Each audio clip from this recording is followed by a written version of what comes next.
Oke, baiklah langsung kita mulai aja. Hari ini kita akan belajar tentang geografi, yaitu pada tema interaksi negara maju dan negara berkembang.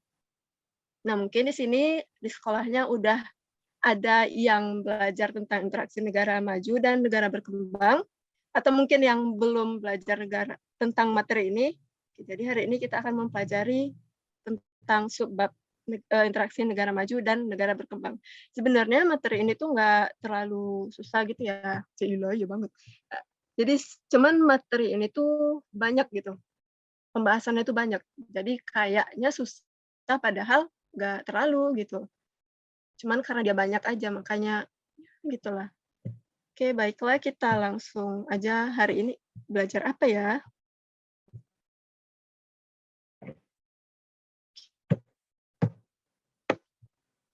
Oke, nah di dalam tema pembelajaran kita hari ini yaitu interaksi negara maju dan negara berkembang.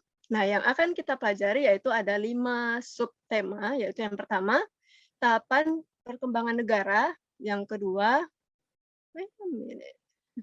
yang kedua ciri-ciri dan contoh negara maju, sama yang ketiga ciri-ciri dan contoh negara berkembang, yang keempat model pengembangan wilayah di negara maju dan negara berkembang, dan yang terakhir adalah interaksi negara maju dan negara berkembang.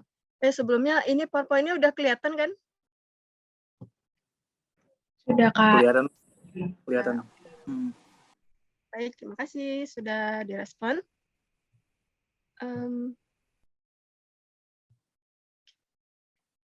Oke, kita masuk subbab yang pertama, yaitu tahapan perkembangan negara. Nah, perkembangan ini bukan hanya perkembangan perasaan doi ke kamu aja ya, tapi juga ada perkembangan negara itu. Nah, perkembangannya itu ada berapa tahap sih? Perkembangannya itu ada berapa nih? 5 tahap. Gitu. Nah, ini yang aku tulis poin-poinnya aja. Nanti yang aku bilang boleh kalian catat atau apa ya rekam, boleh deh terserah itu.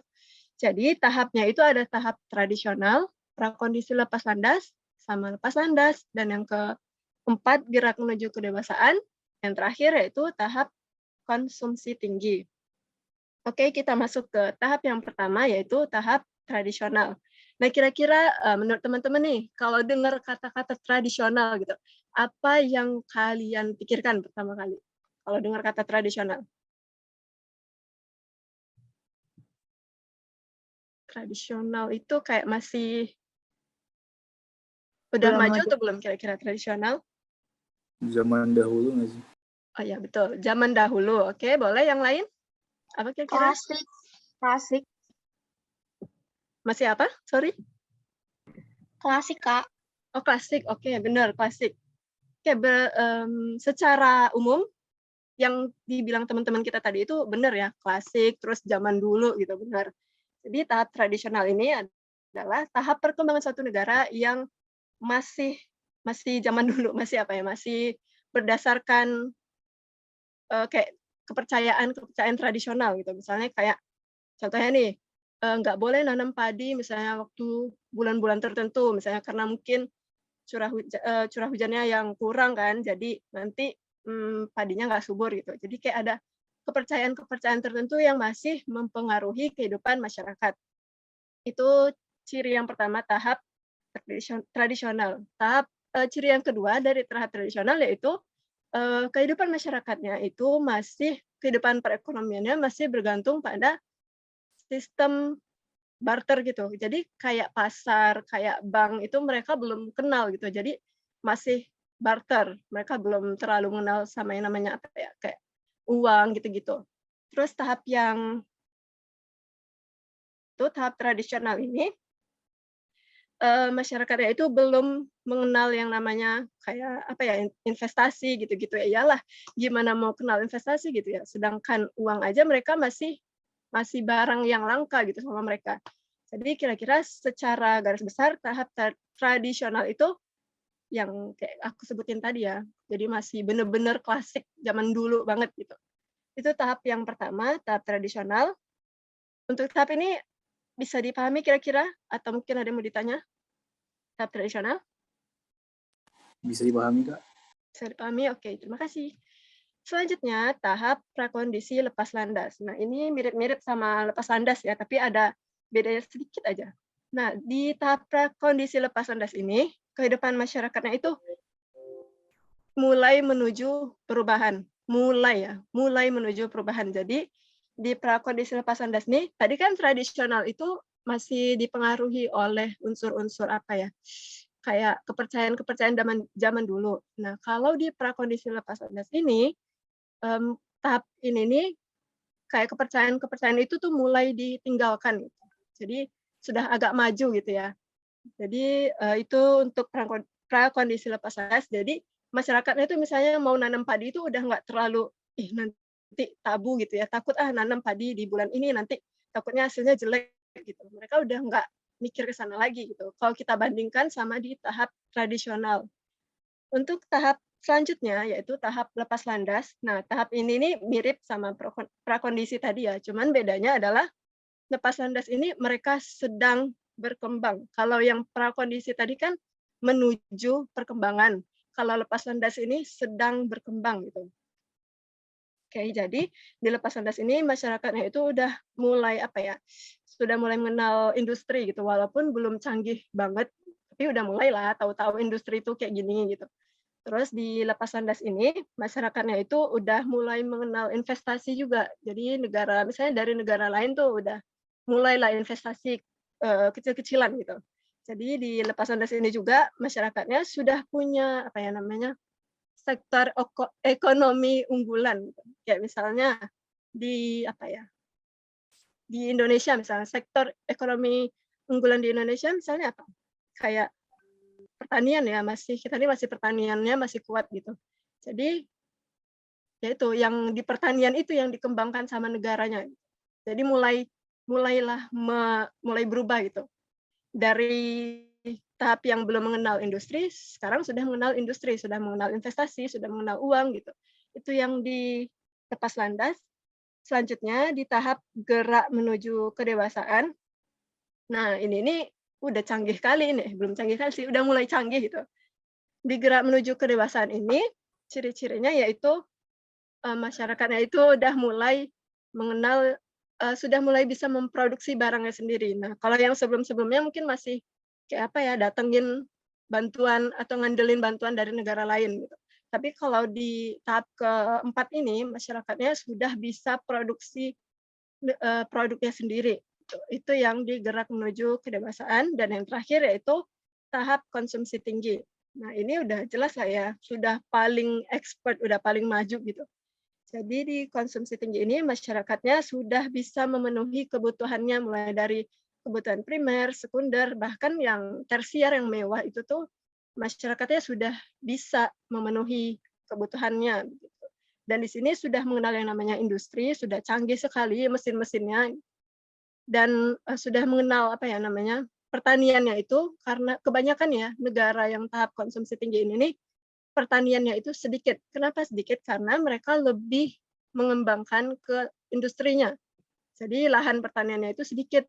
Nah, untuk mengoptimalkan lahan pertanian itu tadi yang sedikit itu, nah mereka menggunakan yang namanya, kayak alat-alat yang lebih canggih gitu. Jadi misalnya daerah yang harusnya nggak bisa ditanam, dengan mereka pakai bahan-bahan apa atau alat-alat apa, di daerah itu tuh jadi bisa ditanam gitu. Jadi lebih apa ya, pertaniannya lebih intensif gitu, karena mereka menggunakan alat-alat dan bahan-bahan yang canggih pokoknya. Oke, sampai di sini di tahap perkembangan negara, apakah ada yang ingin ditanya atau sudah paham? Cukup jelas? Jelas kok. Kok, Kak. Jelas. Oke, baiklah. Selanjutnya, ciri-ciri dan contoh negara maju. Wah, ini sebenarnya ciri-cirinya tuh jelas banget untuk dijelasin gitu kan. Gimana sih? Perbedaannya tuh jelas banget maksudnya.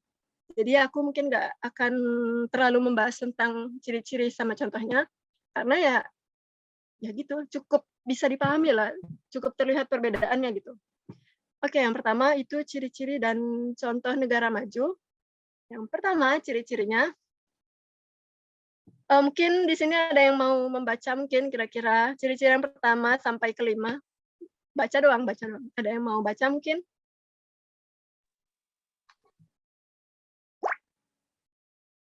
Ada nggak? Aku mau. Oke, siapa tuh yang mau baca?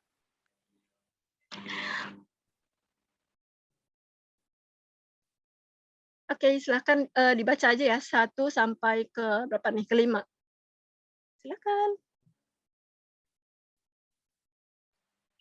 Ciri-ciri dan contoh negara maju. Ciri-ciri yang pertama, pendapatan negara dan masyarakat tinggi. Yang kedua, sumber pendapatan berasal dari ekonomi berkelanjutan. Yang ketiga, penguasaan teknologi tinggi. Yang keempat, tingkat kesehatan, pendidikan, dan kesejahteraan tinggi. Yang terakhir, tingkat kelahiran dan kematian yang rendah. Oke, terima kasih banyak. Tadi sudah Oke. membacakan ciri-cirinya. Oke, kita bahas dulu ya, sedikit aja. Yang pertama, pendapatan negara dan masyarakat tinggi. Ya, kenapa dia tuh pendapatan negara dan masyarakatnya bisa tinggi? Karena ya tadi ya, negara maju itu kan dia sudah teknologinya sudah keren ya, udah canggih banget gitu. Nah, jadi dari teknologinya itu mereka bisa mendatangkan sumber pendapatan. Contohnya gini, misalnya mereka nih nggak punya apa ya, misalnya mereka nggak punya lahan pertanian gitu kan, misalnya kayak Singapura gitu ya, kan lahan pertanian kan sedikit kan. Nah, jadi misalnya mereka nggak punya lahan pertanian, terus mereka impor dari negara lain, misalnya apa, kelapa sawit misalnya nih, dari Indonesia dia impor, gitu kan, sampai ke Singapura. Nah, di Singapura ini mereka diolahnya tuh, kelapa sawit itu diolahnya jadi misalnya jadi bahan-bahan ini, bahan itu, gitu kan. Nanti bahan-bahan yang sudah mereka olah, mereka kirim kembali ke negara lain, dikirim gitu kan. Nah, habis dikirim itu tentunya dengan harga yang lebih mahal daripada harga bahan baku yang mereka beli tadi gitu. Makanya pendapatan negara dan pendapatan masyarakatnya itu bisa tinggi. Salah satunya adalah karena adanya sektor perindustrian yang maju menggunakan alat-alat dan teknologi yang mutakhir gitu ya misalnya. Oke, yang kedua, sumber pendapatan berasal dari ekonomi berkelanjutan. Nah, ekonomi berkelanjutan ini apa maksudnya? Ekonomi berkelanjutan ini adalah ekonomi yang bergantung pada sistem perindustrian dan juga jasa. Jadi kayak yang udah aku bilang tadi ya, jadi ekonominya tuh bisa terus diputar gitu, nggak sekali produksi langsung mati gitu. Jadi bisa terus diputar ekonominya. Itu ekonomi berkelanjutan namanya. Namanya. Terus yang ketiga, penguasaan teknologi tinggi. Ini udah aku bahas tadi ya. Sekilas di yang nomor 1 dan yang keempat, tingkat kesehatan, pendidikan dan kesejahteraan yang tinggi. Pasti tingkat kesehatannya maju juga, terus pendidikannya juga, tenaga sumber daya manusianya juga pasti maju kan. Jadi kalau sumber daya manusianya maju, pasti pendidikannya juga maju, dan kesejahteraan yang tinggi.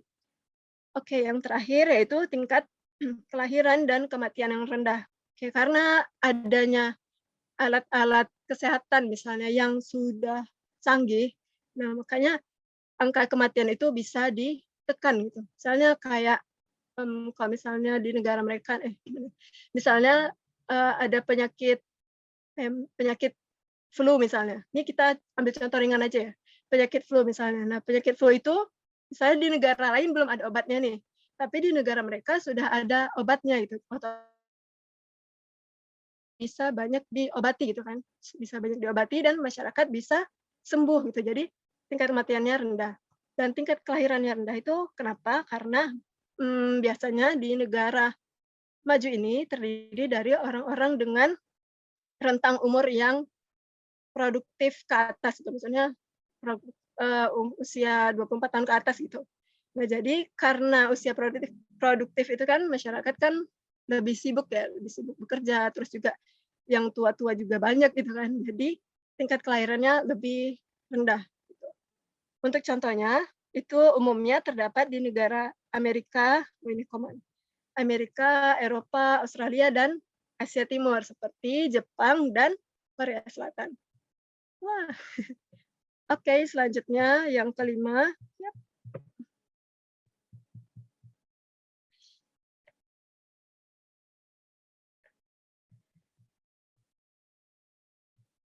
Eh,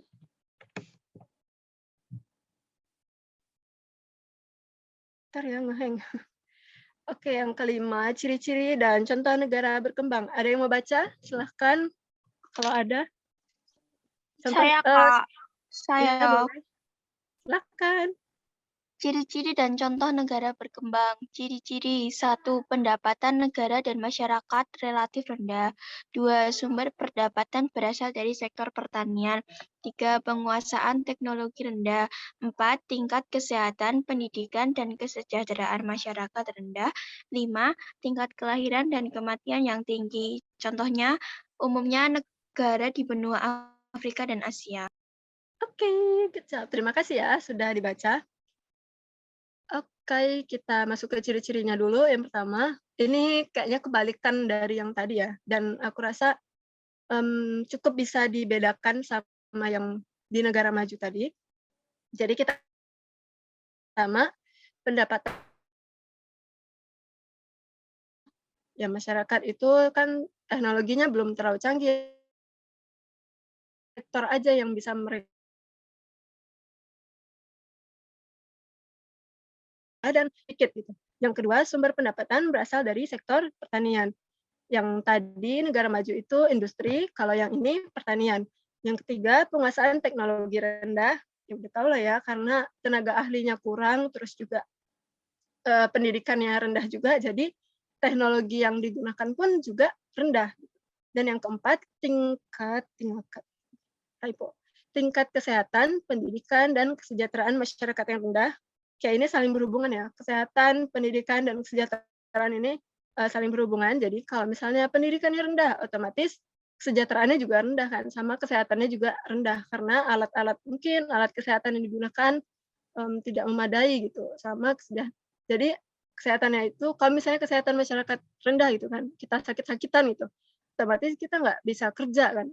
Jadi kalau kita nggak bisa kerja, otomatis pendapatan kita juga berkurang gitu. Dan yang terakhir, tingkat kelahiran dan kematian yang tinggi.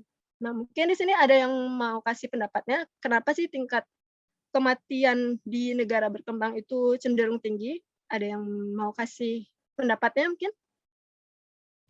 Karena fasilitas kesehatannya belum memadai. Oke, nice, good job, terima kasih.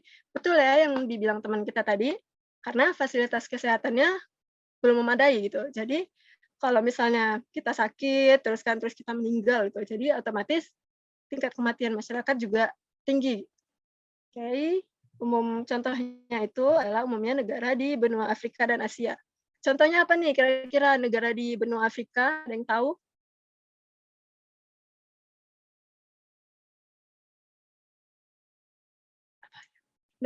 Negara termiskin ada yang tahu nggak kira-kira? Ethiopia, Kak. Wih, betul, betul, betul. Oke ya, negara termiskin itu Ethiopia. Nah, kalau contoh negara berkembang di Asia, ada yang tahu? Indonesia. Indonesia. Ya, of course ya, Indonesia ya. Jadi kita ini masih berkembang gitu. Benar nggak sih kita masih berkembang? Kalau kita lihat Iya. dari ciri-cirinya gitu. Iya benar. Benar ya, kita masih bergantung pada sektor pertanian, teknologi kita juga masih rendah, tuh sedang lah ya, nggak rendah-rendah kali gitu. Terus yang keempat, tingkat kesehatan, pendidikan, dan kesejahteraannya masih rendah, betul nggak? Di Indonesia. Betul. Betul ya, karena pendidikannya belum rata kan. Di sini udah canggih kali pendidikannya, di daerah lain terbelakang pendidikannya. Oke, betul. Jadi berdasarkan ciri-ciri ini, Indonesia memang masih berada di negara berkembang. Oke, baiklah. Selanjutnya, model pengembangan di negara maju dan berkembang. Oke, ada yang mau baca mungkin?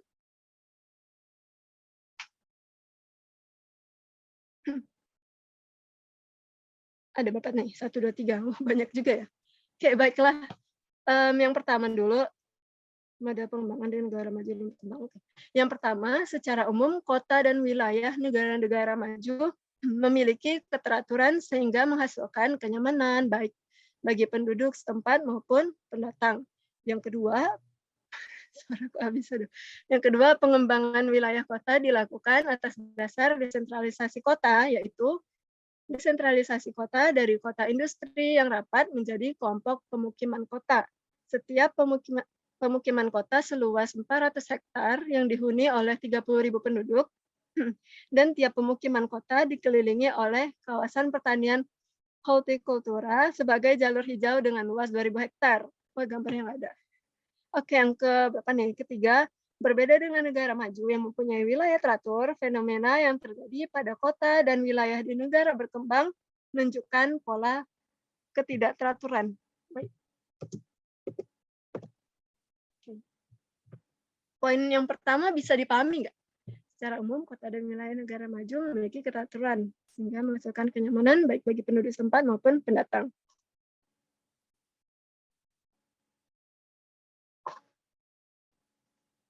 Oke, jadi yang di pertama itu,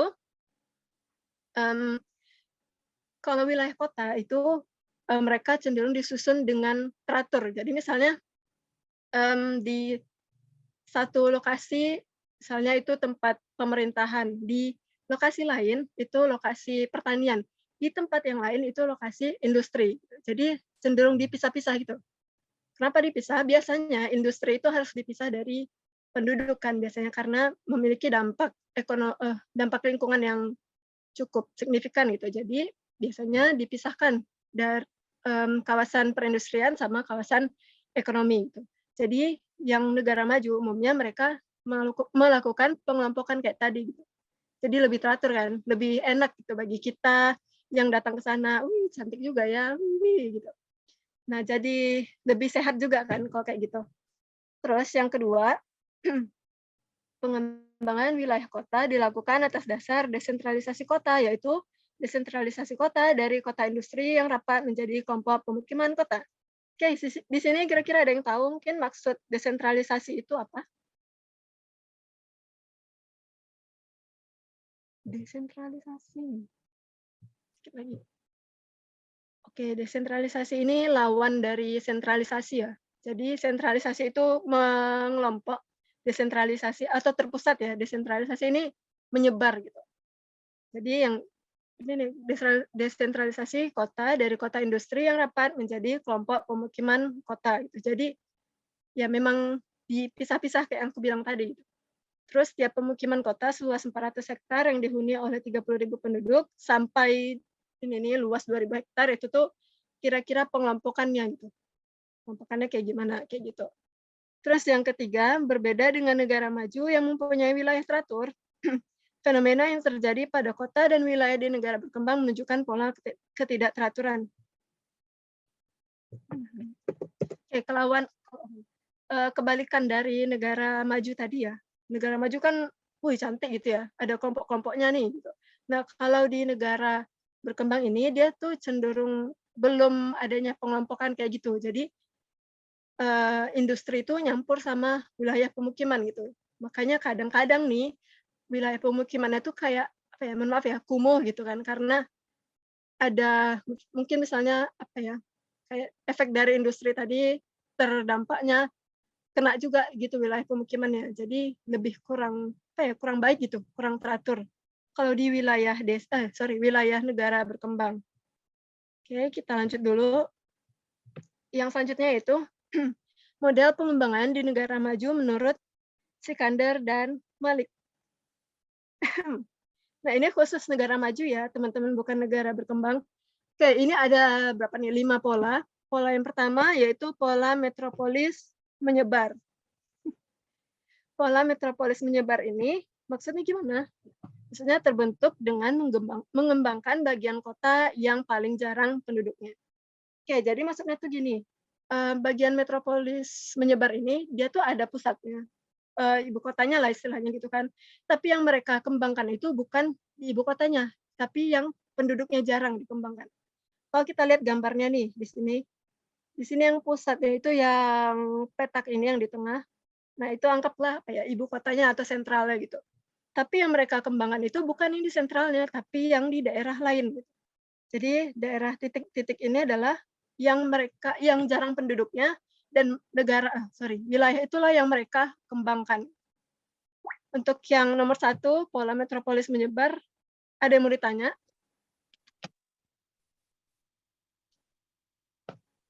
Kata kuncinya yaitu mengembangkan bagian kota yang paling jarang penduduknya.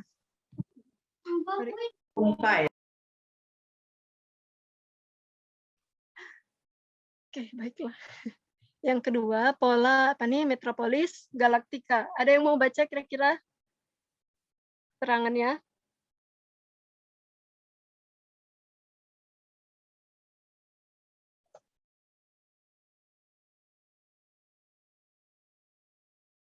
Oke. Jadi pola metropolis galaktika ini keterangannya adalah maksudnya gimana? Yaitu terdiri dari pemukiman kota yang kecil-kecil berpenduduk padat dipisahkan oleh kawasan pertanian yang jarang sekali penduduknya atau bahkan tidak berpenduduk. Oke, kalau kita lihat dari gambarnya nih ya. Nah, di sini nih pusatnya misalnya, pusat sentralnya.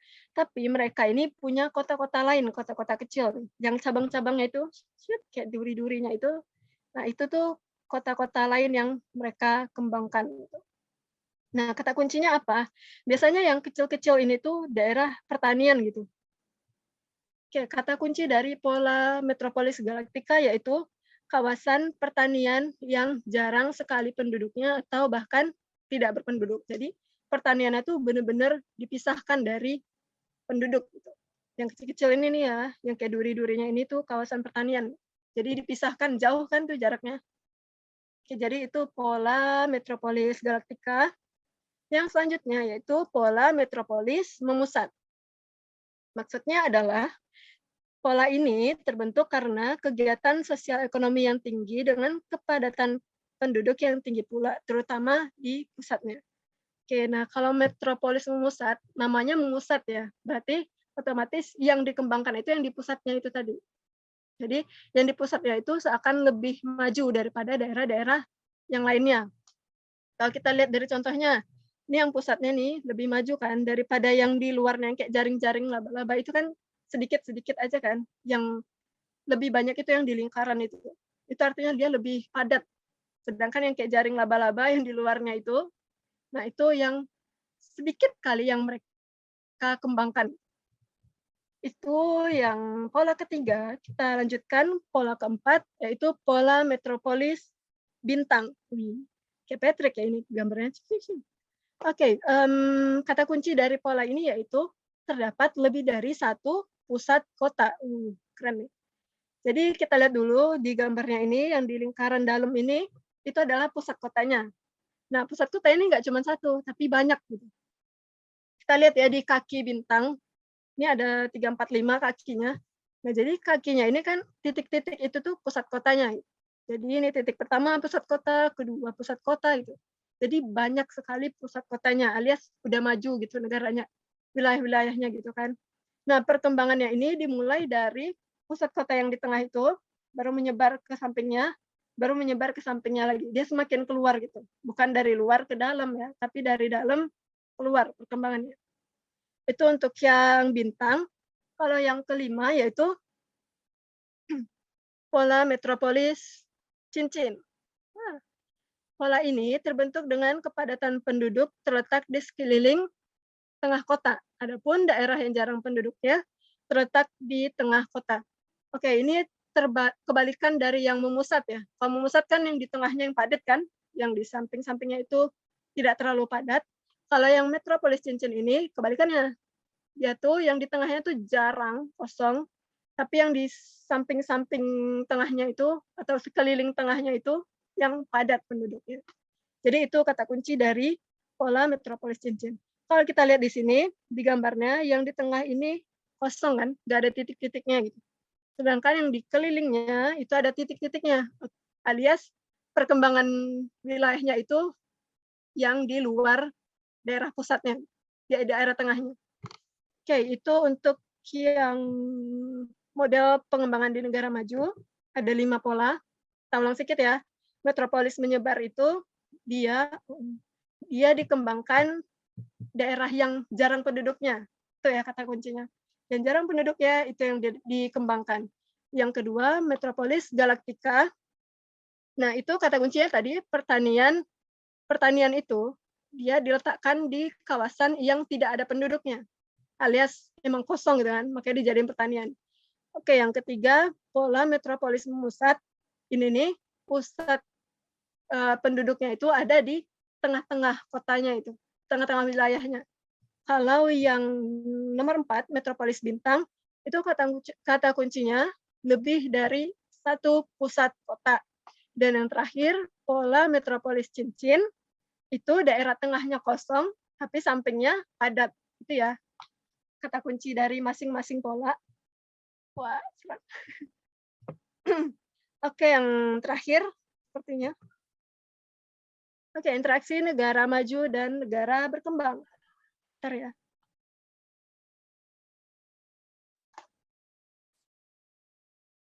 Bentuk kerjasama negara maju dan berkembang. Yang pertama, berdasarkan letak geografis, itu ada internasional, sama regional, sama antar regional. Kayak kalau internasional itu gampang ya, dia tuh antar negara gitu. Kayak misalnya negara Indonesia sama apa nih? Indonesia sama Jepang misalnya, itu kan internasional ya.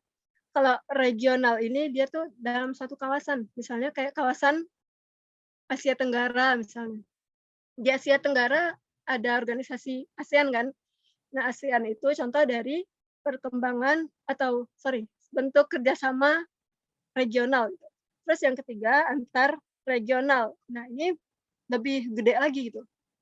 Yaitu misalnya ASEAN sama apa ya? Misalnya sama Uni Eropa gitu kan, udah lintas benua gitu kan. Jadi antar regional ini lebih luas kerjasamanya. Kalau yang kedua itu berdasarkan banyak negara peserta, yaitu ada bilateral sama multilateral. Oke, di sini ada yang bisa kasih perbedaan mungkin bilateral itu seperti apa, sama multi itu seperti apa? Ada yang bisa?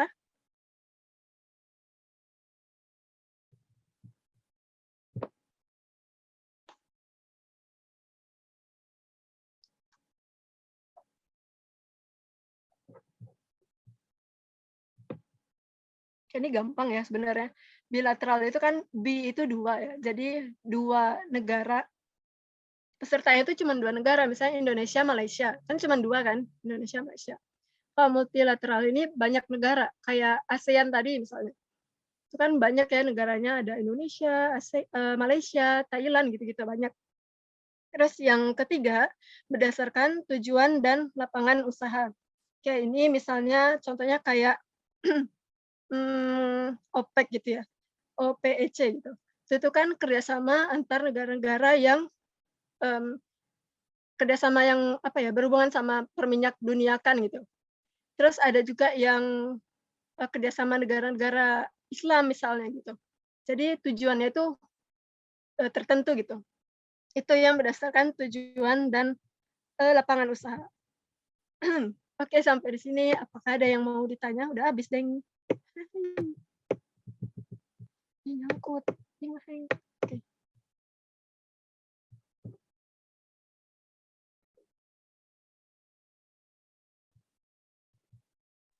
Kak, mau tanya. Iya. Ini PPT-nya nanti di-share nggak ke grup? Boleh. Kalau mau di-share? Boleh. Nanti di-share ya, Kak? Boleh. Oke. Nyangkut. Ngeheng ya laptopnya, mohon maaf ya. Oke, yang lain ada yang mau ditanya Kak mungkin? Enggak. Itu yang antar regional itu yang kayak gimana ya, Kak? Soalnya tadi baru masuk. Oke, baik. Yang pertama ya, letak geografis. Oke, jadi antar regional ini, oke, makasih ya tadi sudah bertanya. Oke, jadi kerjasama antar regional ini, tadi kan regional itu kawasan tertentu ya, misalnya kawasan Asia Tenggara gitu. Nah, jadi kalau antar regional, misalnya kawasan Asia Tenggara sama kawasan Uni Eropa. Uni Eropa itu kan ada Inggris, banyak-banyak ya negara persatuan di Eropa gitu kan. Jadi antara apa tadi ASEAN sama Uni Eropa gitu. Jadi udah antar benua gitu. Jadi lebih luas cakupan kerjasamanya gitu. Gimana sudah bisa dipahami?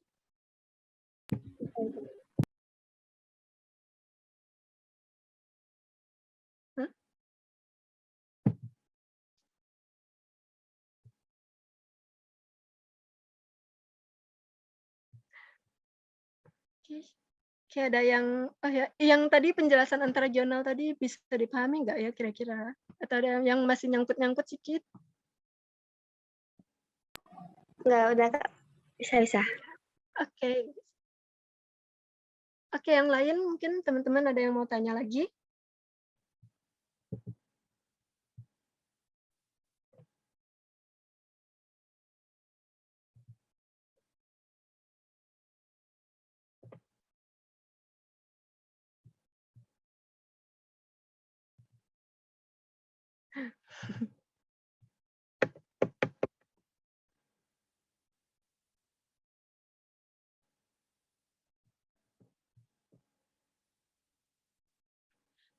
Oke, baiklah. Sepertinya sudah paham. Oh ya, maaf ya kalau misalnya penjelasan aku kecepatan mungkin, atau kayak gimana, atau suaranya hilang timbul gitu kan. Maaf ya. Oke, mungkin karena tidak ada yang mau bertanya lagi, mungkin kita akhiri sampai di sini. Inti dari pembelajaran hari ini adalah, banyak ya intinya sebenarnya. Oke, intinya itu tahap-tahapannya itu ada berapa nih, ada 5, tahap tradisional, prakondisi lepas landas, gerak menuju kedewasaan, sama konsumsi tinggi. Kalau tradisional itu ya masih zaman dulu lah gitu. Kalau yang prakondisi lepas landas ini sudah mulai menuju perubahan, yang lepas landas ini sedang berubah, kalau yang menuju kedewasaan ini udah mulai canggih, kalau konsumsi tinggi ini udah canggih banget gitu. Terus ciri-cirinya negara maju dan negara berkembang itu ingat aja ya, ini nih tingkat kelahiran sama kematian yang rendah, terus penguasaan teknologi, pendidikan gitu. Yang negara maju tuh lebih baik pastinya daripada negara berkembang gitu. Dan bisa dilihat lah perbedaannya tuh jelas gitu kan. Untuk yang selanjutnya, model pengembangan di negara maju itu, negara maju ya ini bukan berkembang, itu ada 5. Ya, nanti kita share PowerPoint-nya, silakan dibaca. Dan yang terakhir, interaksinya itu, yaitu ada berdasarkan letak geografis, banyaknya negara peserta, sama tujuan dan lapangan usaha. Oh iya, biasanya yang mempengaruhi interaksi ini tuh yaitu ekonomi ya, biasanya yang paling besar itu ekonomi sama politik.